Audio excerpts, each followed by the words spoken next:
罐头，砸扁他们！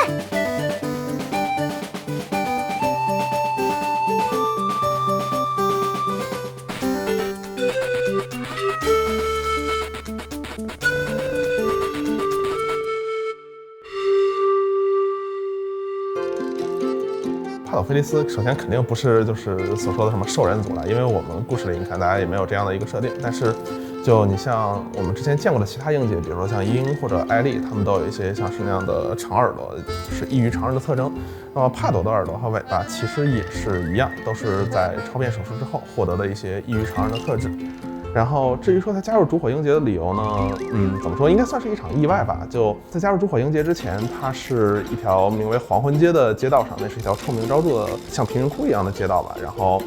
他是那边的有名的废品大王，在那边小有名气，然后自己过着自己营生。然后在一系列的偶然巧合的促成下，他顺利的混进了烛火之歌，并且顺利的经过了一系列其他的巧合，最后又成为了一名烛火鹰节的一员。那他在鹰节中的实力呢，按他自己所说是属于相对较弱的那一方。当然，也正是因为帕朵力量有限，所以他会产生一些非常异于其他鹰节的想法吧。那他很清楚的认识到自己就是这个鹰节群体中一个普通人或者说凡人。哪怕明天就是世界末日了，自己去做些什么事情，真的就能改变吗？或许是不能。那就把今天过好。今天想去睡午觉，那就睡午觉；今天想去找到一些稀奇古怪的珍宝，那就去四处的寻找。对帕朵来说，其实就是这个样子。毕竟，怎么说？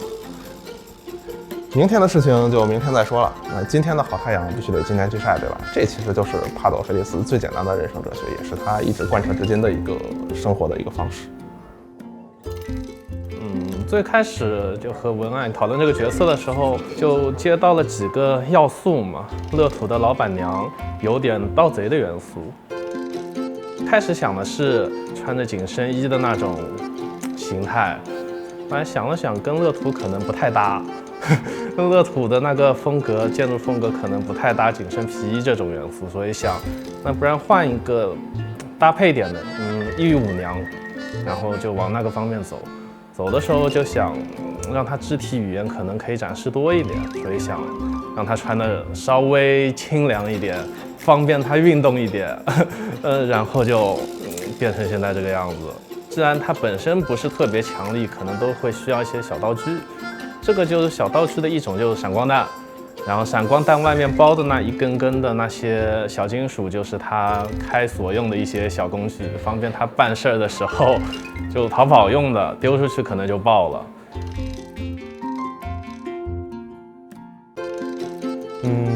其实我刚接到这个需求的时候，我在想，哎呀，很开心，但随之而来的就是这个眼睛怎么办？因为我们平常知道的猫眼那种的话，其实还是平面化，你一到侧面的时候就露馅了。而这个时候的话，我们定制化要去处理的，就是把这一块侧脸也可以做得很完美。然后耳朵这次呢，我们特意去做了一下猫耳的定制表情。然后平常在我们说话的时候，或者是动作的时候，会无意间会有一些耳朵的那些灵动的那种感觉出现。这个需要玩家自己去挖掘一下，看是哪一个交互的动作的时候才会有了。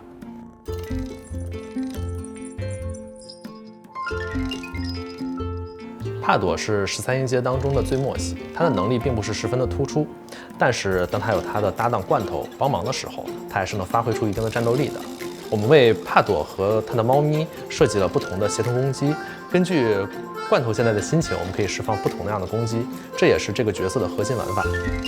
为了找到这种感觉呢，我们是找了很多猫咪一些相关的不管是走路的姿势啊，还是就是说一些它们悠闲的姿势，或者说一些不开心的时候，或者说对你有一些攻击性的行为的时候，我们都找了很多这些有关的东西在里面。除了猫之外呢，我们看到它这个外形呢，也是有这种抑郁的感受，所以呢，我们在一些 pose 里面就会有相关一些舞蹈类的呀，或者这种抑郁的，我们可以看到它的这个腰身的扭动的幅度啊，还有一些这个 S 型的曲线会表达的比较夸张一点。哦，我好快乐，我喜欢这个角色哦。帕朵使用的是我们游戏当中全新的武器环刃，这是一把多变的武器。在不同的角色手中，它可以体现出完全不同的战斗风格。环刃在帕朵的手中通常会当做双刀来使用，这个武器也是我们一次新的尝试。我们不再为每一把环刃武器单独去设计武器技能，而是为每一个使用环刃武器的角色去设计独特的武器技能。我们在实际制作当中，一直在想如何去在特效上体现它猫咪的一个个性。于是我们其实想到了很久之前的白练，它的奶沟恰，它可以打出那个机械的猫爪。我们为帕朵也做了相应特效的猫爪，这是它最大的特性。而且它的猫爪的做出来之后的肉球质感，是我们所有人都非常喜欢的。